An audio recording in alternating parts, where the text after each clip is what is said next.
ಧರ್ಮಸ್ಥಳ ಗ್ರಾಮ ಅಥವಾ ಧರ್ಮಸ್ಥಳ ಕಾಡಿನ ಭಾಗದಲ್ಲಿ ಶವಗಳನ್ನು ಹೂತಿಟ್ಟ ಪ್ರಕರಣಕ್ಕೆ ಸಂಬಂಧಪಟ್ಟಂತೆ ಎಸ್ಐಟಿ ಟೀಮ್ ಮಂಗಳೂರಿಗೆ ಬಂದಿದೆ. ಪ್ರಕರಣದ ತನಿಖೆಗೆ ಎಸ್ಐಟಿ ಟೀಮ್ ಇಳಿದಿದೆ. ಧರ್ಮಸ್ಥಳಕ್ಕೆ ನಿನ್ನೆನೇ ಎಸ್ಐಟಿ ಟೀಮ್ ಆಗಮನ ಆಗಿದೆ.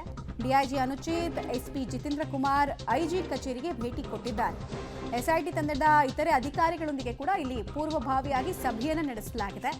ಸೊ ಯಾವಾಗ ಕ್ರೈಮ್ ಸೀನಿಗೆ ಹೋಗ್ತಾರೆ, ಅನಾಮಿಕ ವ್ಯಕ್ತಿಯ ಹೇಳಿಕೆಯನ್ನು ಆಧರಿಸಿ ತನಿಖೆ ಹೇಗೆ ಸಾಗುತ್ತೆ ಅನ್ನೋ ಕುತೂಹಲ ಎಲ್ರಿಗೂ ಕೂಡ ಇದೆ.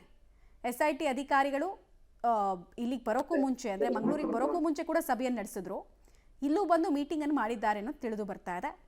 ಇಲ್ಲಿಂದ ಆ ಬೆಳ್ತಂಗಡಿ ಆ ಭಾಗ ಏನಿದೆ, ಧರ್ಮಸ್ಥಳ ಗ್ರಾಮ ಬರುತ್ತೆ, ಅರಣ್ಯ ಪ್ರದೇಶ ಬರುತ್ತೆ, ಅಲ್ಲೆಲ್ಲ ಹೋಗ್ತಾರಾ, ಯಾವಾಗ ಹೋಗ್ತಾರೆ, ಅದಕ್ಕಿಂತ ಮುಂಚೆ ಈತಂದು ಇಂಟ್ರಾಗೇಷನ್ ಹೆಂಗಾಗತ್ತೆ, ಈ ಅನಾಮಿಕ ವ್ಯಕ್ತಿಯದ ಇಂಟ್ರಾಗೇಷನ್ನು, ನಿಜವಾಗ್ಲೂ ಆತ ಧರ್ಮಸ್ಥಳದ ನೌಕರನಾಗಿದ್ನ, ಈ ಎಲ್ಲ ಪ್ರಶ್ನೆಗಳಿಗೂ ಕೂಡ ಉತ್ತರ ಕಂಡುಕೊಳ್ಬೇಕಾಗಿದೆ. ಮತ್ತು ಎಸ್ಐಟಿ ತನಿಖಾ ತಂಡದ ಮೇಲೆ ಅತಿ ದೊಡ್ಡ ಜವಾಬ್ದಾರಿ, ಪ್ರೆಷರ್ ಕೂಡ ಇದೆ.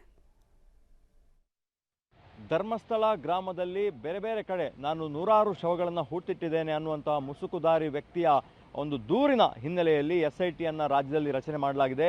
ಈ ಎಸ್ಐಟಿ ಅಧಿಕಾರಿಗಳ ತಂಡ ಈಗಾಗಲೇ ಅಧಿಕೃತವಾಗಿ ದಕ್ಷಿಣ ಕನ್ನಡ ಜಿಲ್ಲೆ ಮತ್ತು ಬೆಳ್ತಂಗಡಿಯಲ್ಲಿ ತನಿಖೆಯನ್ನು ಆರಂಭಿಸಿರುವಂಥದ್ದು. ಪ್ರಣಬ್ ಮೊಹಂತಿ ಅವರ ನೇತೃತ್ವದಲ್ಲಿ ಒಂದು ತನಿಖೆ ನಡೀತದೆ. ಈ ತಂಡದಲ್ಲಿ ಹಿರಿಯ ಅಧಿಕಾರಿಗಳಾದಂತಹ ಅನುಚೇತ್ ಅವರಿದ್ದಾರೆ ಮತ್ತು ತನಿಖಾಧಿಕಾರಿಯಾಗಿ ಜಿತೇಂದ್ರ ದಯಾಮ್ ಅವರನ್ನು ಸರ್ಕಾರ ನೇಮಕ ಮಾಡಿರುವಂಥದ್ದು. ಈ ಹಿನ್ನೆಲೆಯಲ್ಲಿ ಈಗಾಗಲೇ ತಂಡ ದಕ್ಷಿಣ ಕನ್ನಡ ಜಿಲ್ಲೆಗೆ ಬಂದಿದೆ ಮತ್ತು ಬೆಳ್ತಂಗಡಿಗೆ ಬಂದಿರುವಂಥದ್ದು. ಪ್ರಮುಖವಾಗಿ ದಕ್ಷಿಣ ಕನ್ನಡ ಜಿಲ್ಲೆಯ ಕೇಂದ್ರ ಸ್ಥಾನ ಮಂಗಳೂರಿನಲ್ಲಿ ಎಸ್ಐಟಿಯ ಒಂದು ಕಚೇರಿಯನ್ನು ಮಲ್ಲಿಕಟ್ಟೆಯಲ್ಲಿ ತೆರೆದಿದ್ದಾರೆ. ನಾವು ನೋಡ್ಬೋದು ಮಲ್ಲಿಕಟ್ಟೆಯ IB, ಇದು PWDಗೆ ಸಂಬಂಧಪಟ್ಟಂತಹ ಇಲ್ಲಿ ವಸತಿ ಗೃಹ ಇರುವಂಥದ್ದು.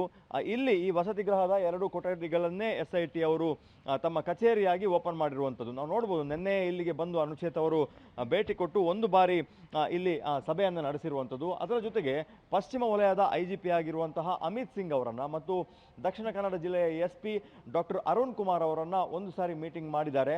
ಇಲ್ಲೇ ಪ್ರಮುಖವಾಗಿ ತನಿಖೆಗಳು ನಡೀತದೆ ಅನ್ನುವಂಥದ್ದು, ಅದರ ಜೊತೆಗೆ ಮೀಟಿಂಗ್ಗಳು ನಡೀತದೆ ಅನ್ನುವಂತಹ ಮಾಹಿತಿಗಳು ನಮಗೆ ಲಭ್ಯ ಆಗ್ತಾ ಇದೆ.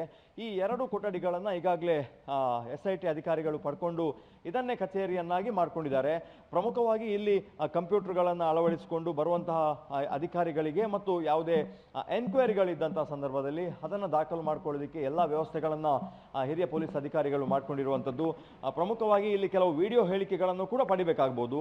ಇಂತಹ ವಿಡಿಯೋ ಹೇಳಿಕೆಗಳನ್ನು ಪಡ್ಕೊಳ್ಳಿಕ್ಕೆ ಕ್ಯಾಮರಾಗಳನ್ನು ಸೆಟ್ ಮಾಡಿಕೊಂಡು ಅವರ ವಾಯ್ಸ್ಗಳನ್ನು ರೆಕಾರ್ಡ್ ಮಾಡುವಂಥದ್ದು ಅಥವಾ ವಿಡಿಯೋವನ್ನು ರೆಕಾರ್ಡ್ ಮಾಡುವಂತಹ ಈ ಥರದ ಬೆಳವಣಿಗೆಗೆ ಸಂಬಂಧಪಟ್ಟ ಹಾಗೆ ಎಲ್ಲ ತಾಂತ್ರಿಕವಾಗಿ ವ್ಯವಸ್ಥೆಗಳನ್ನು ಮಾಡ್ಕೊಂಡಿದ್ದಾರೆ. ಕಂಪ್ಯೂಟರ್ಗಳು ಕೂಡ ಬೇಕಾಗ್ತದೆ, ಹೇಳಿಕೆಗಳನ್ನು ಟೈಪ್ ಮಾಡಬೇಕಾಗ್ತದೆ.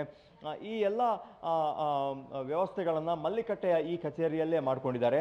ಪ್ರಮುಖವಾಗಿ 2 ಕಚೇರಿಗಳು, ಒಂದು ಬೆಳ್ತಂಗಡಿ ತಾಲೂಕಿನ ಇಲ್ಲಿನ ಪೊಲೀಸ್ ಠಾಣೆಯ ಪಕ್ಕದಲ್ಲೇ ಒಂದು ವಸತಿ ಸಮುಚ್ಚಯ ಇದೆ, ಕ್ವಾರ್ಟರ್ಸ್. ಆ ಕ್ವಾರ್ಟರ್ಸ್, ಹೊಸ ಕ್ವಾರ್ಟರ್ಸ್, ಅಲ್ಲಿ ಒಂದು ಕಚೇರಿಯನ್ನು ತೆರೆದಿದ್ರೆ ಮಂಗಳೂರು ಕೇಂದ್ರ ಸ್ಥಾನದಲ್ಲಿ ಅಂದರೆ ಏರ್ಪೋರ್ಟ್ ಮೂಲಕ ಹಿರಿಯ IPS ಅಧಿಕಾರಿಗಳು ಬಂದಂತಹ ಸಂದರ್ಭದಲ್ಲಿ ಜಿಲ್ಲೆಯ ಭೇಟಿಗೆ ಸಂಬಂಧಪಟ್ಟ ಹಾಗೆ ಈ ಕಚೇರಿ ಕಾರ್ಯವನ್ನು ನಿರ್ವಹಿಸ್ತದೆ ಅನ್ನುವಂಥದ್ದು. ಕ್ಯಾಮರಾ ಪರ್ಸನ್ ಚೇತನ್ ಜೊತೆ ದೀಪಕ್ ಜೈನ್, ಪಬ್ಲಿಕ್ TV, ಮಂಗಳೂರು.